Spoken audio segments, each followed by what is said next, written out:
지난 주일에 이어서 오늘도 빌립보서 1장 19절에서 26절까지 말씀을 보겠습니다. 오늘 본문에서 사도 바울은 자신은 죽어도 좋고 살아도 좋다 이렇게 얘기를 했습니다.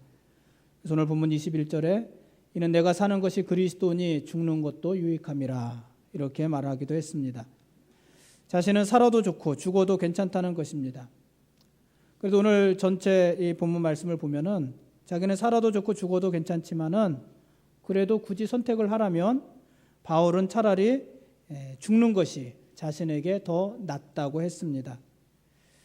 죽는 게 낫다는 것은 사는 게 힘드니까 차라리 빨리 죽어서 힘든 상황에서 벗어나고 싶다 그런 것이 아니라고 했습니다. 바울이 죽는 게 낫다고 한 것은 자기가 죽으면 바로 그리스도와 함께 있게 될 것을 알았기 때문입니다. 자신은 개인적으로 그것이 훨씬 더 좋고 또 그렇게 살고 싶다고 했습니다. 그렇게 하고 싶다고 했습니다. 그게 본문 23절 말씀이었습니다. 내가 그 둘 사이에 끼었으니 차라리 세상을 떠나서 그리스도와 함께 있는 것이 훨씬 더 좋은 일이라 그렇게 하고 싶으나 사실 성도들에게 죽음은 그렇게 무섭고 떨리는 일이 아닙니다. 우리가 지난주에 살펴보았지만은 성도가 죽는다는 것은 그리스도 안에서 다시 살아난다는 의미이기도 합니다. 그래서 사실 죽음 자체가 두렵고 떨리고 무서운 일은 아닙니다. 바울도 그 사실을 알았고 그 사실을 확신했습니다. 그러나 바울은 그렇다고 해서 하나님께 죽음을 구하지는 않았습니다.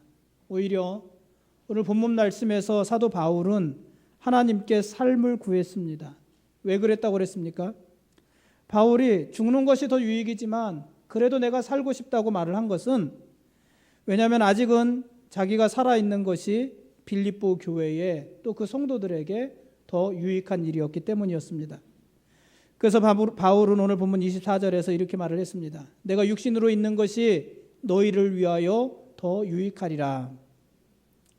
바울은 자기 개인을 위해서는 육신을 떠나 그리스도와 함께 있는 것이 훨씬 더 좋지만 빌립보 교회를 위해서는 자기가 아직 살아있는 것이 훨씬 더 필요하다 하고 고백을 한 것입니다. 그래서 바울은 죽음이 아니라 삶을 구한 것입니다. 바울에게 있어서 중요한 것은 이 땅에서 10년이건 20년이건 조금 더 사는 것 그것이 아니었습니다. 바울에게 있어서 중요한 것은 자기가 살아있음으로 인해서 복음이 더 전파되는 것이고 또 자기가 살아있음으로 인해서 교회와 성도들이 유익을 더 많이 얻는 것이었습니다.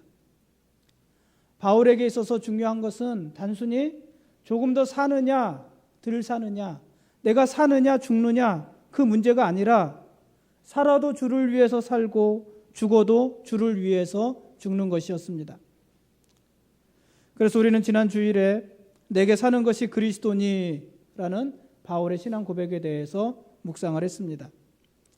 오늘은 지난 주일에 이어서 죽는 것도 내게 유익함이라 이런 바울의 뒷부분의 고백에 대해서 묵상을 하려고 합니다. 사랑하는 성도 여러분, 여러분은 혹시 노후를 잘 준비하셨습니까? 여러분은 여러분의 노후를 어떻게 준비하셨습니까?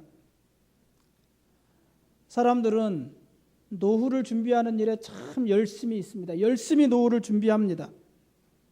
한 달에 수십만 원씩 내야 하는 연금 보험을 들기도 하고 또 나라에서 하는 국민연금을 생활이 힘들어도 꼬박꼬박 빠지지 않고 붓기도 합니다.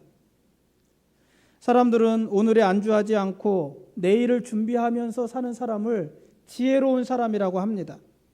오죽하면 배짱이는 어리석고 개미는 지혜롭다.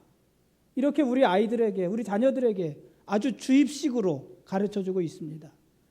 배짱이는 어리석다. 겨울을 준비한 개미가 지혜롭다. 이렇게 가르칩니다. 그러나 정말 그럴까요? 사람들은 오늘은 건강하지만 내일은 병이 들고 아플지 모르기 때문에 보험을 들어야 한다고 합니다. 그래서 요즘에 건강보험 한두 개 없는 사람이 없을 것이고 실손보험을 들지 않은 사람도 거의 없을 것입니다. 여러분들도 마찬가지일 것입니다. 오늘은 내가 사는 곳이 멀쩡하지만 내일은 어떤 일이 일어날지 모르기 때문에 화재보험을 듭니다. 평생 한두 번 일어날지 모르는, 일어날 수도 있고 일어나지 않을 수도 있는 교통사고가 염려가 돼서 모든 운전자가 자동차 보험에 의무적으로 가입을 합니다. 자동차 보험만으로는 안심이 되지 않으니까 개인적으로 운전자 보험을 따로 들기도 합니다. 모두가 내일은 좀 더 잘 살기 위해서 미리미리 준비하는 것들입니다. 사람들은 그것을 지혜롭다고 합니다. 그것이 잘하는 일이라고 합니다. 여러분은 어떠십니까? 여러분도 내일 잘 살기 위해서 오늘 준비를 많이 해 두셨습니까? 그렇다면 내일 잘 사는 것을 위해서 오늘 준비를 잘 해 두셨는데, 그렇다면 내일 당장 우리가 맞이할 수도 있는 죽음에 대해서는 어떠십니까? 우리는 살기 위해서만 준비를 하는데, 잘 살기 위해서만 준비를 하는데 죽기 위해서는 여러분 무엇을 준비하셨습니까? 그런데 많은 사람들이 이런 질문을 별로 좋아하지 않습니다. 사람들은 죽음이라는 말 자체를 싫어합니다. 그래서 죽음에 대해서는 설교도 들으려고 하지 않습니다. 그러니 죽음에 대해서 무엇을 준비해야 한다는 생각도 하지 못합니다.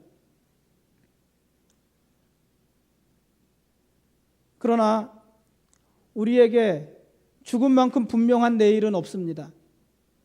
그리고 모든 사람에게 죽음만큼 공평한 것도 없습니다. 그럼에도 불구하고 사람들은 왜 죽음이란 말을 언급하는 것조차 싫어하는 것일까요? 거기에 대해서 히브리서 2장 15절은 사람들이 죽기를 무서워함으로 한평생 매여 종노릇한다, 이렇게 말을 했습니다.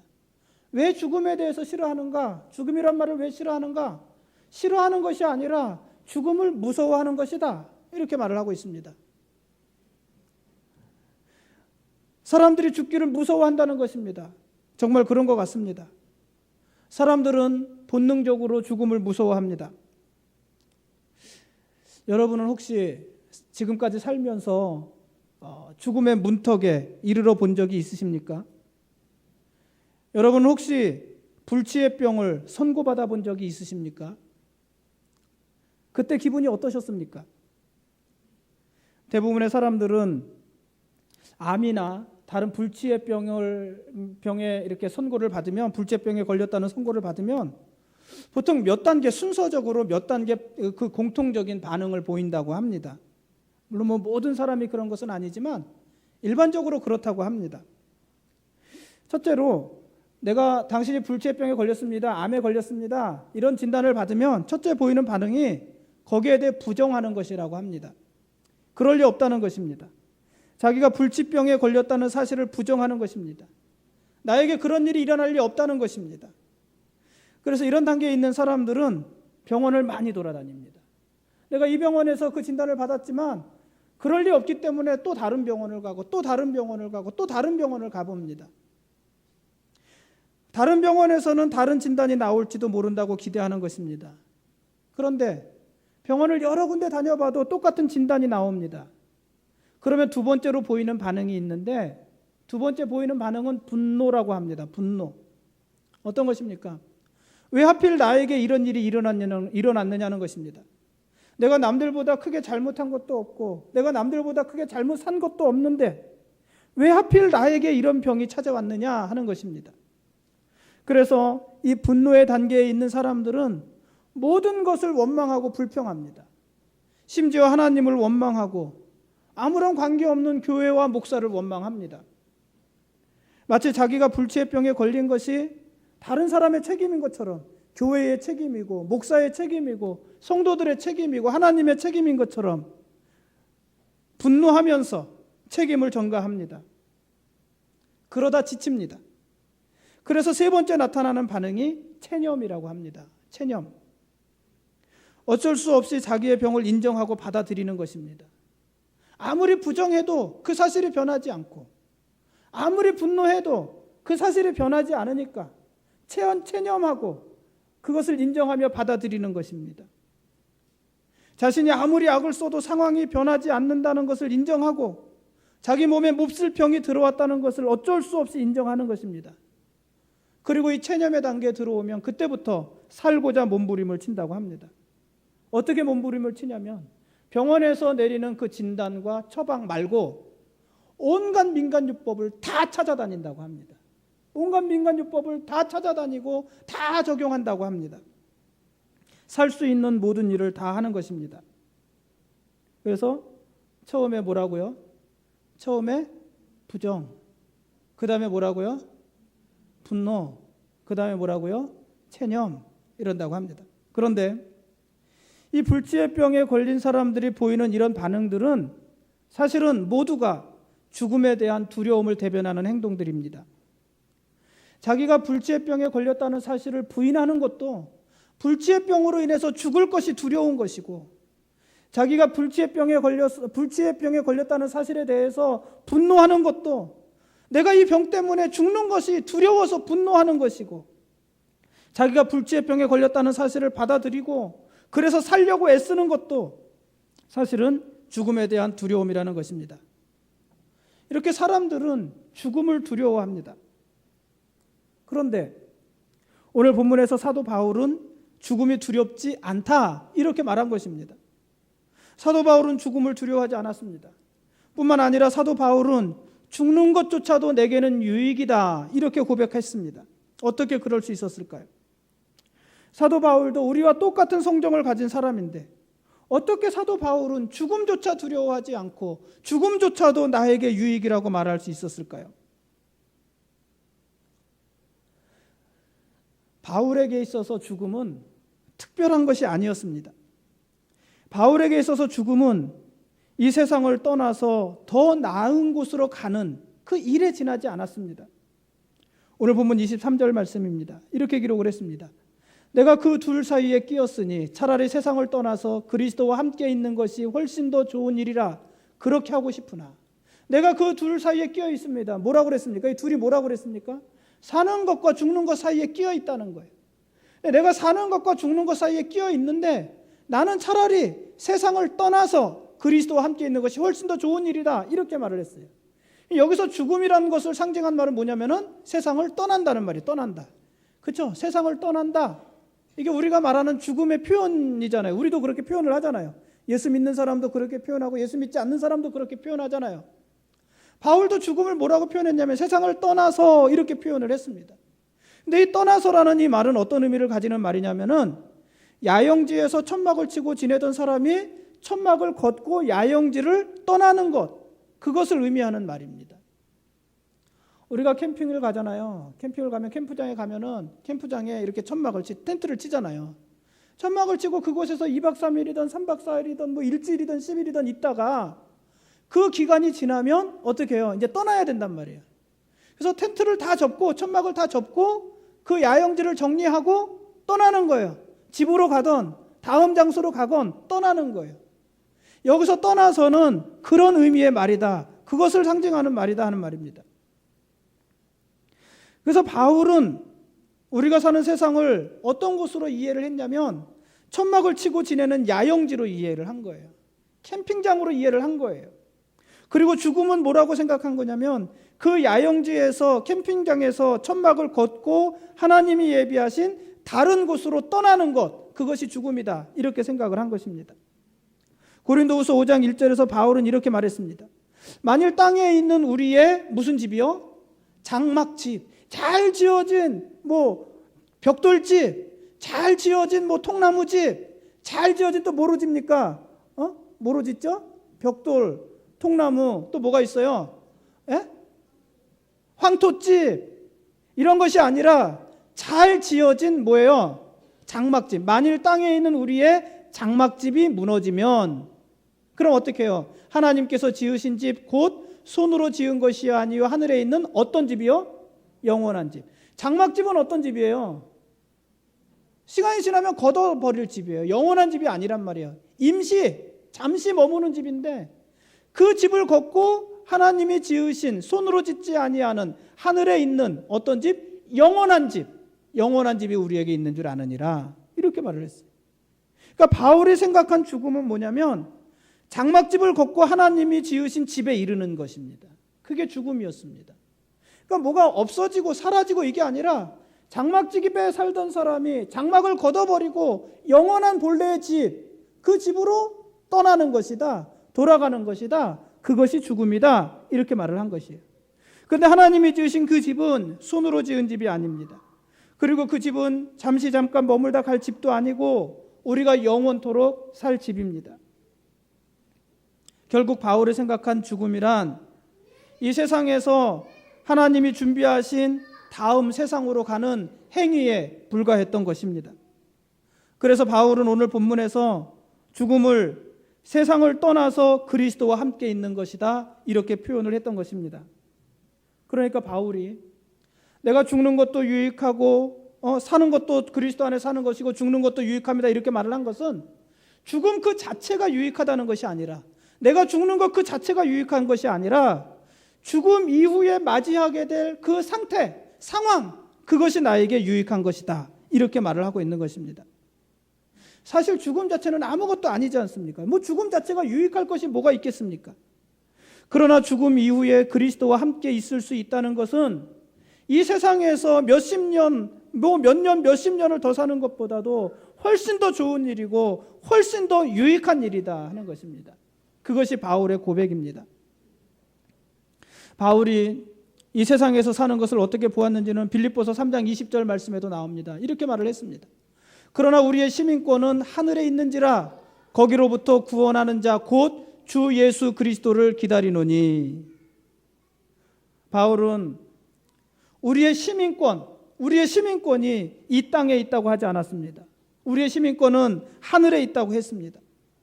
그래서 어떤 사람은 이 말씀, 우리의 시민권은 하늘에 있는지라, 이 말씀을 근거로 해서 성도를 뭐라고 표현했냐면, 성도란 본향으로 돌아갈 날만을 기다리는 하늘나라의 시민, 이렇게 정의를 했습니다. 뭐가 성도라고요? 우리가 그동안 성도에 대한 정의를 내렸었잖아요. 근데 성도는 뭐냐? 본향으로 돌아갈 날만을 기다리는 하늘나라의 시민, 이렇게 정의를 했습니다. 우리에게는 돌아갈 본향이 따로 있다는 것입니다. 우리는 이 세상에 살지만 이 세상의 백성은 아니라는 것입니다. 우리는 우리가 돌아갈 본향이 있는데 그 본향의 시민권을 가진 그 본향의 백성이라는 것입니다. 그럼 이 세상은 무엇입니까? 이 세상은 우리가 잠시 머무는 야영지이고, 이 땅에서 우리는 잠시 머물다 가는 나그네라는 것입니다. 우리의 영원한 집은 하늘에 있습니다. 우리는 죽으면 모든 것이 끝나는 것이 아니라 더 나은 집, 하늘나라에 가게 되는 것입니다. 그리고 그곳에서 우리를 구원하신 그리스도를 만나고 그리스도와 함께 있게 되는 것입니다. 그래서 바울에게는, 그리고 우리 모든 성도들에게는 죽음도 유익한 것입니다. 요즘에 여행을 많이들 하시잖아요. 여행을 많이 하시는데 제일 많이 하는 여행, 배낭여행 많이 하시잖아요. 배낭여행도 하고. 근데 요즘에 나오는 여행 중에서 어떤 여행이 있냐면은 황제여행이라는 것이 있습니다. 황제여행. 여러분, 황제여행이 뭔지 아세요? 한번 해보셨어요? 황제여행, 어떻게 여행하는 걸까요? 이 황제여행은 보통 어느 곳을 여행하는데 한 100만 원 정도 그 여행 경비가 든다. 그러면은 한 1000만 원을 들여서 여행을 하는 거예요. 100만 원이면 할 수 있는 여행. 보통 사람이 100만 원 가지고 하는 여행을 얼마를 가지고 한 1000만 원 이렇게 가지고 하는 여행이에요. 그러니까 어떤 여행이냐면 황제처럼 하는 여행이에요. 황제처럼. 그러니까 이 황제 여행은 어떻게 하냐면은요, 비행기도 더 좋은 좌석에 앉아서 가고, 여행지에 가서 호텔도 더 좋은 호텔, 최고로 좋은 호텔에서 잠을 자고, 먹는 것도 더 좋은 식당에 가서 더 좋은 음식을 먹고, 여행지에서 이동을 많이 하잖아요. 이동을 하는 것도 더 좋은 차를 타고 이동을 하는 여행이에요. 황제 여행입니다.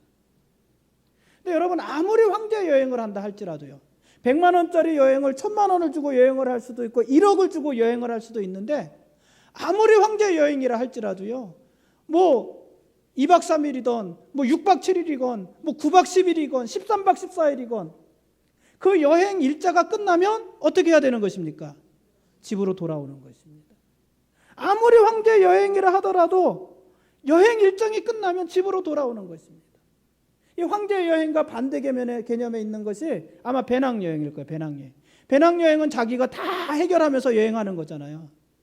힘든 여행이에요. 힘든 여행. 제가 아는 목사님이 한 분 계신, 제가 직접적으로 아는 분은 아닌데, 그 목사님 정말 제가 멋있는 것을 보았어요. 목사님이 아들과 둘이 성지순례를 가셨어요. 아들과 둘이 성지순례를 가셨는데 어떻게 가셨냐면은 텐트, 천막을 가지고 성지순례를 가셨어요. 그래서 성지순례를 다니면서 호텔에서 주무시지 않고 가는 곳마다 천막을 치고 그곳에서 자면서 여행을 하셨어요. 아들하고 둘이. 여러분, 이런 여행은 따라하지는 마십시오. 아주 위험한 여행입니다. 근데 어쨌든 그분은 그렇게 하셨어요. 그러면서 아들하고 관계가 얼마나 좋아졌는지 몰라요. 근데 여러분, 얼마나 힘든 여행이었겠어요. 길거리에서 자기 우리나라도 아니고 다른 나라 길거리에서 말도 잘 통하지 않는 곳에서 천막을 치고 살았어요. 아주 힘든 여행을 하신 거예요. 그런데요, 그 힘든 여행도 9일을 하건 10일을 하건 11일을 하건 12일을 하건 한 달을 하건 그 여행이 끝나면 어떻게 합니까? 여행이 끝나면 집으로 돌아오는 거예요. 그게 여행입니다. 황제처럼 호사를 누리면서 여행을 해도 여행이고, 배낭 하나 짊어지고 힘들게 여행을 해도 여행입니다. 이 모든 여행의 공통점은 여행이 끝나면 집으로 돌아온다는 것입니다. 집으로 돌아간다는 것입니다. 그 작고하신 시인 천상병 시인 여러분 잘 아시지 않습니까? 이 천상병 시인은 죽음을 하늘로 돌아가는 것이라고 보았습니다. 이 천상병 시인의 귀천이라는 시가 있는데 아주 유명한 시예요.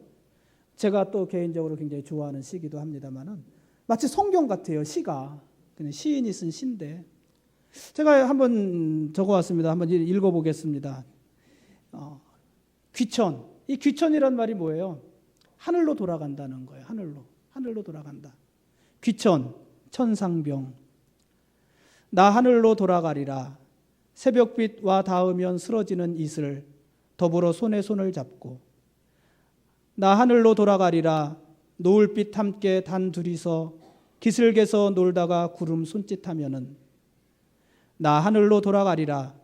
아름다운 이 세상 소풍 끝내는 날 가서 아름다웠다고 말하리라. 아주 서정적이고 아름다운 시잖아요.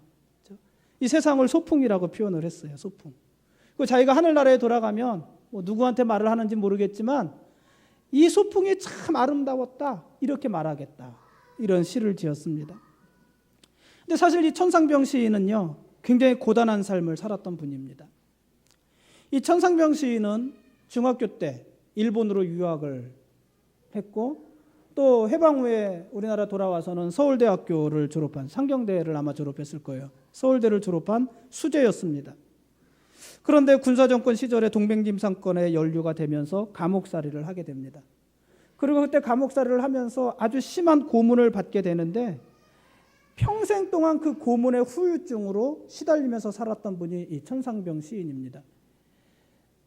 그러니까 이 천상병 시인은요, 보통 기인이라고 그러거든요. 기인. 그래서 그 당시에 한 10년 전, 20년 전입니다. 우리나라의 3대 기인 하면은 이 천상병 시인, 그리고 연애하는 또 술 잘 마시는 스님 중광 스님, 그리고 아직까지 살아계시는데 지금 암 투병 중이신 이회수 소설가, 이 세 분을 그 기인이라고 했었단 말이에요. 그 뒤로 아주 그 기인의 삶을 살았던 분입니다. 한때는 행렬병자로 취급돼서 시립정신병원에 실려가기도 했고 또 죽음의 문턱에서 간신히 목숨을 부지하기도 했던 분이 이 천상병 시인입니다.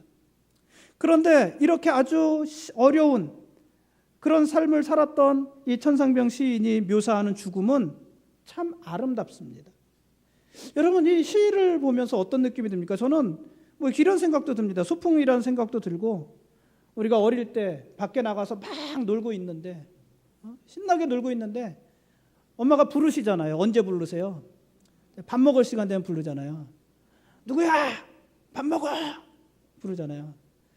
그래서 이렇게 친구들이 모여서 그냥 뭐 그땐 동네 친구들이 다 모여서 놀잖아요. 막 노는데 부르는 시간들이 돼요. 그래서 누구야 밥 먹어 그러면은 한 명씩 들어가는 거예요. 자기 집으로. 뭐 그런 모습도 떠오르고 어쨌든 그렇습니다. 이 천상병 시인은요, 삶을 뭐라고 보았냐면 소풍이다 이렇게 보았어요. 소풍. 아름다운 이 세상 소풍 끝내는 날. 그래서 죽음은 소풍이 끝나는 날이다 본 거예요. 그래서 죽음을 뭐라고 봤냐면 소풍을 끝내고 자기 집으로 돌아가는 것 이렇게 본 것입니다. 이 천상병 시인이 생각한 집, 돌아갈 집, 그게 어디예요? 그게 하늘이에요. 하늘. 그래서 하늘로 돌아가는 것입니다. 그래서 천상병 시인은 죽음을 하늘로 돌아가는 귀천 이렇게 표현을 한 것입니다. 뭐 설교 시간에 뭐 이 시에 대해서 얘기를 해서 죄송합니다만은 사도 바울도 우리가 사는 것과 죽는 것을 이렇게 본 것이 아닌가 하는 것입니다. 이 땅에서 한평생 어떻게 살던 이 땅에서의 삶은 야영지에 장막을 치고 사는 여행과 같다고 본 것입니다. 황제 여행을 할 수도 있고 배낭 여행을 할 수도 있지만 황제 여행을 하는 사람도 여행을 하는 것이고 배낭 여행을 하는 사람도 여행을 하는 것이다. 그것이 이 땅에서 사는 것이다. 이렇게 본 것입니다. 이 땅에서 부자로 사는 사람도 있고 가난한 사람도 있는데 부자로 살던 가난하게 살던 그것은 그 사람들이 이 땅에서 그렇게 영원히 사는 것이 아닙니다. 부자나 가난한 자나 시간이 되면 엄마가 부르면 누구야 밥 먹어 부르면 어떻게 해야 됩니까?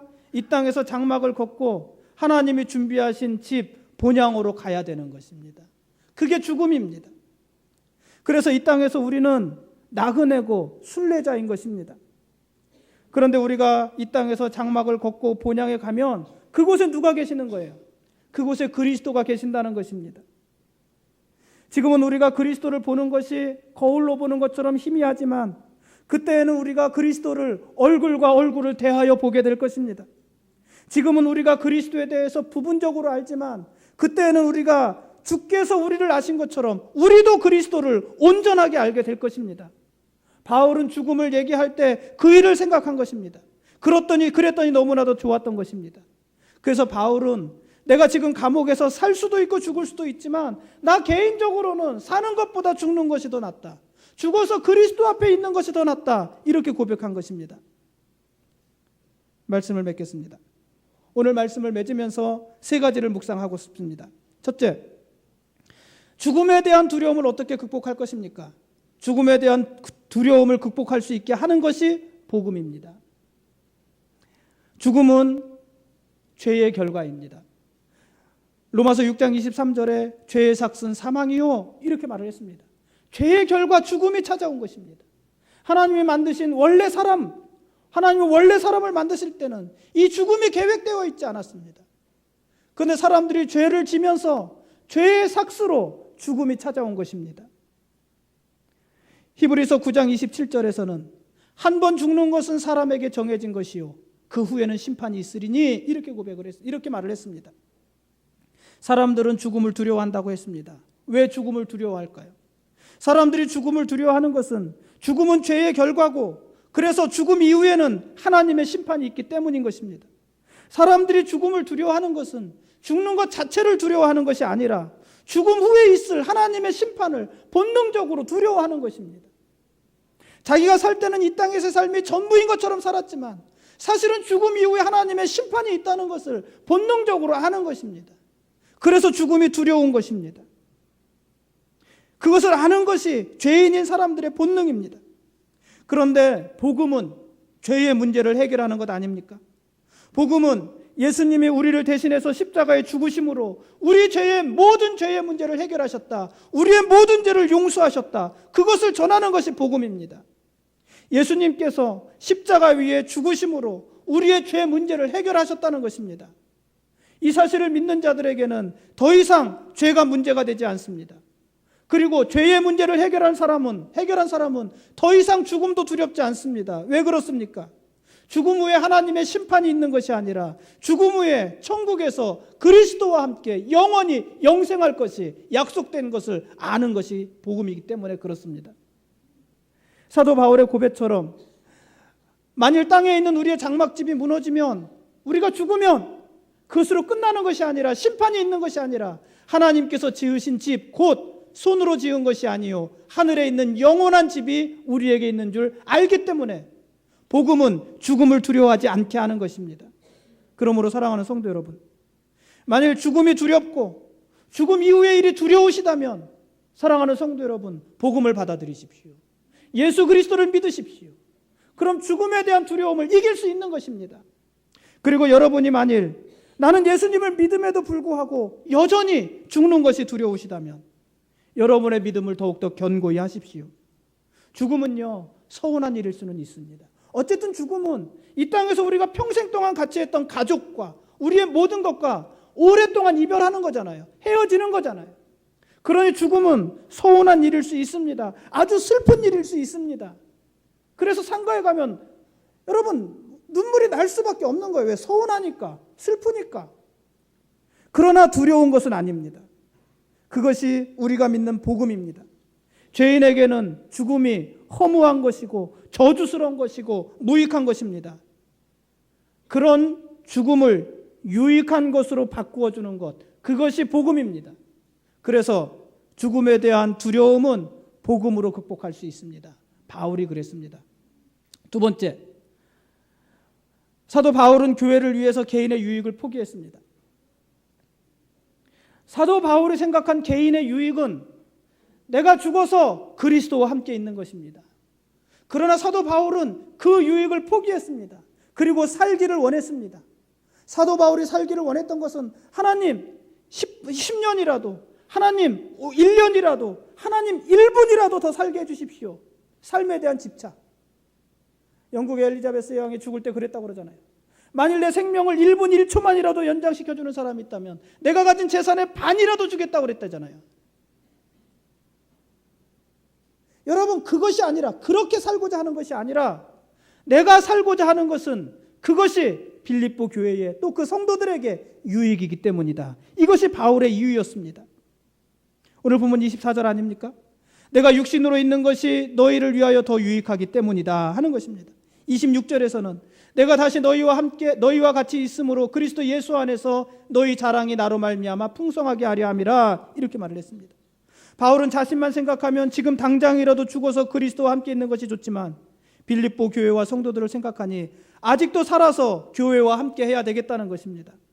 사랑하는 성도 여러분, 여러분은 교회를 위해서 여러분 개인의 유익을 포기할 수 있으십니까?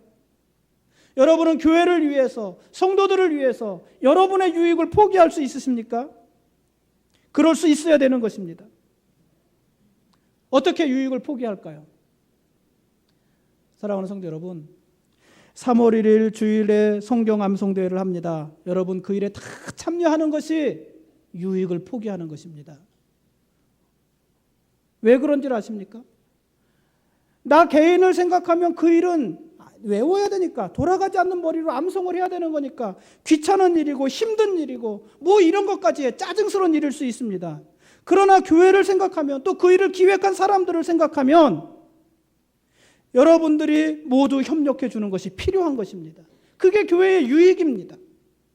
그래서요, 행사를 주관하는 제자대학 3학기, 현재 3학기 여러분들은요, 어느 누구보다도 더 열심히 그 성경 암송을 다 하셔야지 되는 거예요. 안 헤어지니까 힘들지만 그게 교회의 유익이란 말이에요. 또요, 제자대학 3학기를 졸업하신 1기 여러분들은요, 어느 누구보다도 열심히 암송하셔야지 돼요. 그래서 참여하셔야지 돼요. 아이, 다 지난 일인데 나 하나 그때 살짝 빠진다고 뭐. 그건 개인의 유익이고요. 개인의 유익이고요. 아, 힘들지만 그래도 나도 한번 해봐야지. 이게 교회의 유익인 것이에요. 참여하셔야지 되는 것입니다. 여러분, 장로님들, 권사님들, 집사님들은요, 다 참여하셔야지 돼요. 왜냐하면 아유, 내가 이 나이에 뭘 외워? 난 외워도 안 돼. 그건 개인의 유익인 것이고요. 안 돼도 한번 해봐야지 돼. 이게 교회의 유익인 것이에요. 여러분, 교회 온 지 얼마 안 되신 분들도요, 참여하셔야지 돼요. 왜요? 교회 나온 지 얼마 안 되신 분들이 외우면 성도들이 얼마나 은혜 받겠어요. 그게 교회의 유익인 거예요. 개인의 유익이 아니라 교회의 유익인 거예요. 그래서 여러분들 집에서 가정적으로, 교회 오면 기관에서, 주일학교에서, 학생부에서 붙잡아 놓고 외워야, 아니 시켜야지 되는 거예요. 붙잡아 놓고. 아니 니네 왜 할 테면 하고 말 테면 말아. 그게 아니라 목장에서 그냥 닥달을 해야 되는 거예요. 같이 하자고.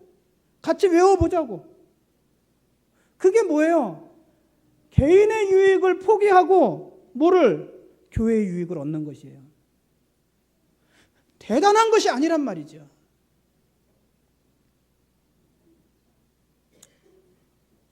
뭐 이렇게까지 말씀드렸으니까 그 다음에 뭐 알아서 하시는 거지.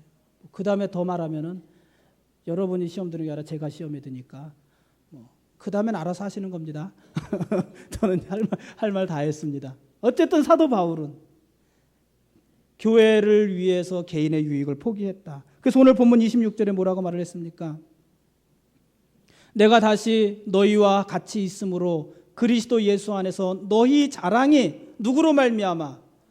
살아있는 나로 말미암아 풍성하게 하려 하심이라. 여러분들이 교회의 자랑이 되시기 바랍니다.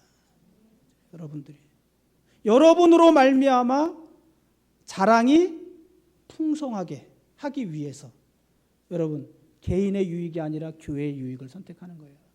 만일요 우리 교회에서 제일 어린 윤재가 나와서 15구절을 다 외운다고 생각해 보세요. 그거를 학대라고 그러겠습니까? 아니면은 저 아이도 하는데 은혜 받고 우리 교회에 이런 아이가 있어 자랑이 되겠습니까? 그렇죠? 그런 거예요.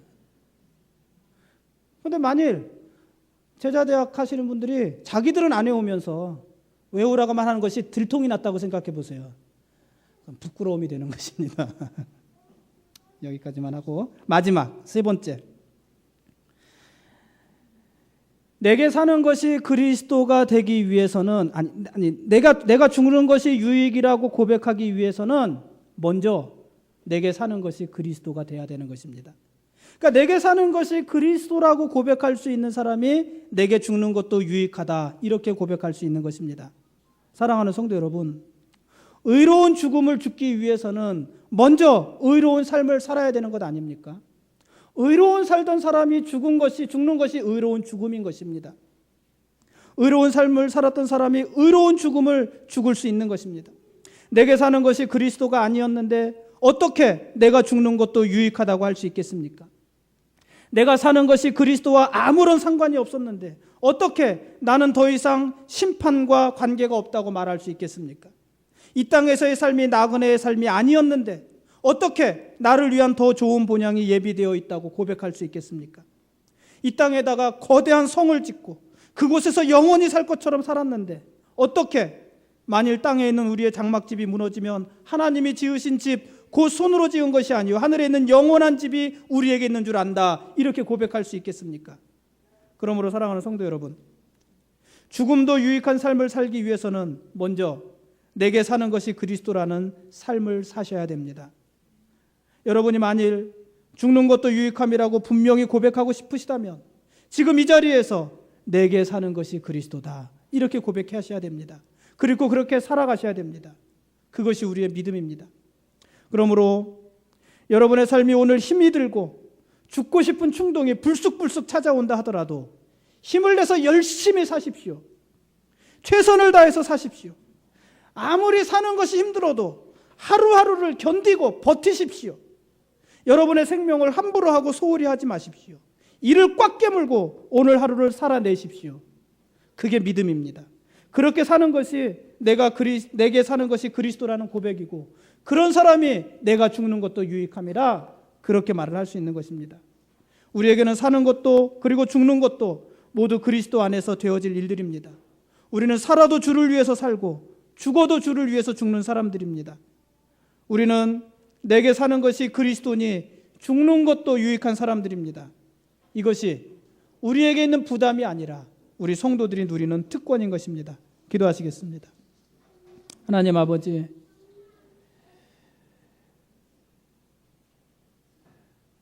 내게 사는 것이 그리스도니 죽는 것도 유익함이라 고백했던 사도 바울을 묵상하였습니다. 이 고백은 사도 바울만의 것이 아니라 그와 같은 신앙을 가지고 있는 우리 모든 성도들이 가지고 있는 고백이기도 합니다. 하나님, 내가 사는 것이 그리스도니, 내게 사는 것이 그리스도니 죽는 것도 유익함이라. 이 고백이 오늘 우리들에게도 있게 하시고 우리가 그것을 누리며 살아갈 수 있도록 우리와 함께하여 주옵소서. 예수 그리스도의 이름으로 기도드렸사옵나이다. 아멘.